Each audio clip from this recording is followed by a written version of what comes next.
Little Red Riding Hood. Once upon a time, there was a sweet little girl.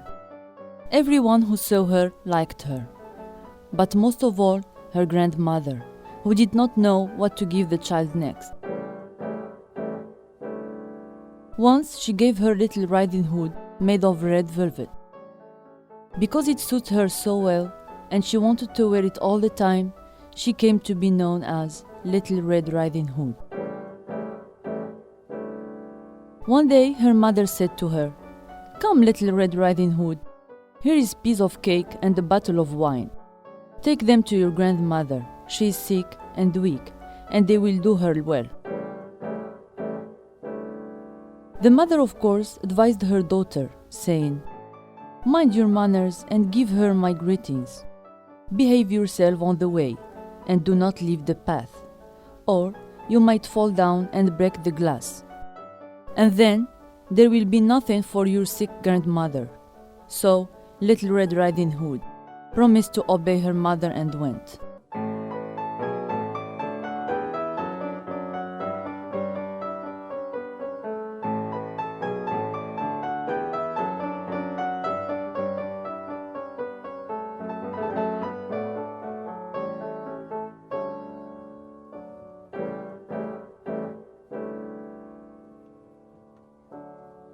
The grandmother lived out in the woods, a half hour from the village.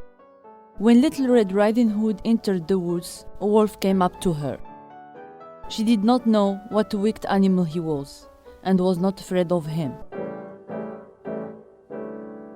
"Good day to you, Little Red Riding Hood." "Thank you, Wolf." "Where are you going so early, Little Red Riding Hood?" "To grandmother's." "And what are you carrying under your apron?" "Grandmother is sick and weak, and I am taking her some cake and wine. We baked yesterday, and they should give her strength." "Little Red Riding Hood, just where does your grandmother live?" "Her house is good quarter-hour from here, in the woods, under the 3 large oak trees. There is a hedge of hazel bushes there. You must know the place," said Little Red Riding Hood. The wolf thought to himself, "Now there is tasty bite for me. Just how are you going to catch her?" Then he said, "Listen, Little Red Riding Hood. Haven't you seen the beautiful flowers that are blossoming in the woods? Why don't you go and take a look? And I don't believe you can hear how beautifully the birds are singing. You are walking along as though you were on your way to school in the village. It's very beautiful in the woods."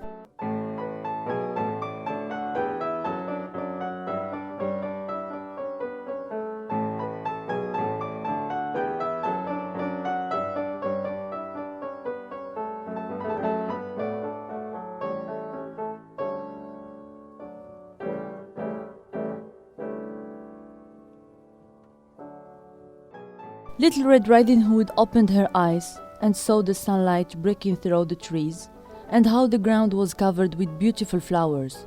She thought, "If take a bouquet to grandmother, she will be very pleased. Anyway, it's still early, and I'll be home on time."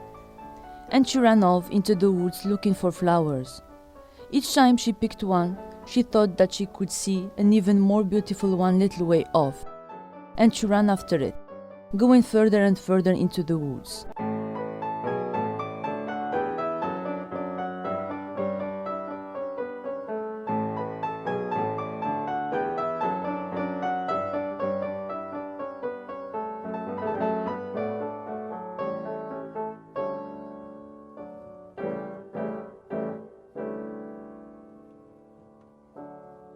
The wolf ran straight to the grandmother's house and knocked on the door. "Who's there?" "Little Red Riding Hood, I'm bringing you some cake and wine. Open the door for me." "Just press the latch," called out the grandmother. "I'm too weak to get up." The wolf pressed the latch, and the door opened. He stepped inside, went straight to the grandmother's bed, and ate her up. Then he took her clothes, put them on, and put her cap on his head. He got into her bed and pulled the curtain shut.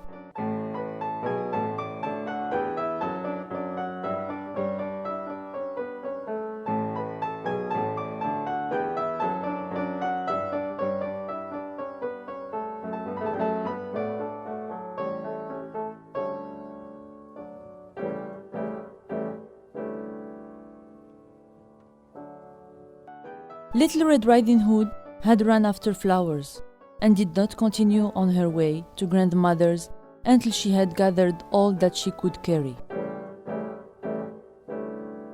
When she arrived, she found, to her surprise, that the door was open. She walked into the parlor, and everything looked so strange that she thought, "Oh my God, why am I so afraid? I usually like it at grandmother's." Then she went to the bed and pulled back the curtains. Grandmother was lying there with her cap pulled down over her face and looking very strange. "Oh, grandmother, what big ears you have!" "All the better to hear you with." "Oh, grandmother, what big eyes you have!" "All the better to see you with." "Oh, grandmother, what big hands you have!" "All the better to grab you with." "Oh, grandmother, what horribly big mouth you have!" "All the better to eat you with." And with that,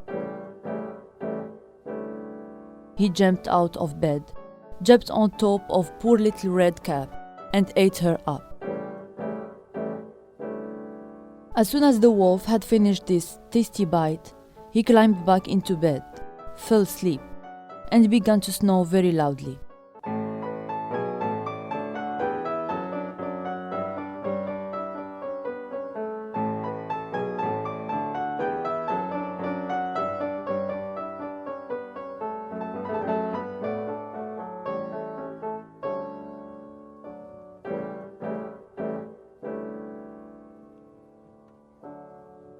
Huntsman was just passing by. He thought it strange that the old woman was snoring so loudly. So he decided to take a look. He stepped inside, and in the bed there lay the wolf that he had been hunting for such a long time. "He has eaten the grandmother, but perhaps she still can be saved. I won't shoot him," thought the huntsman. So he took a pair of scissors and cut open his belly. He had cut only few strokes when he saw the red cap shining through. He cut little more, and the girl jumped out and cried, "Oh, I was so frightened. It was so dark inside the wolf's body." And then the grandmother came out alive as well. Then Little Red Riding Hood fetched some large heavy stones.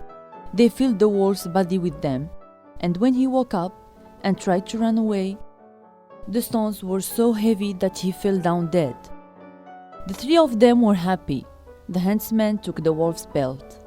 The grandmother ate the cake and drank the wine that her granddaughter has brought. And Little Red Riding Hood thought to herself, "As long as I live, I will never leave the path and run off into the woods by myself if mother tells me not to."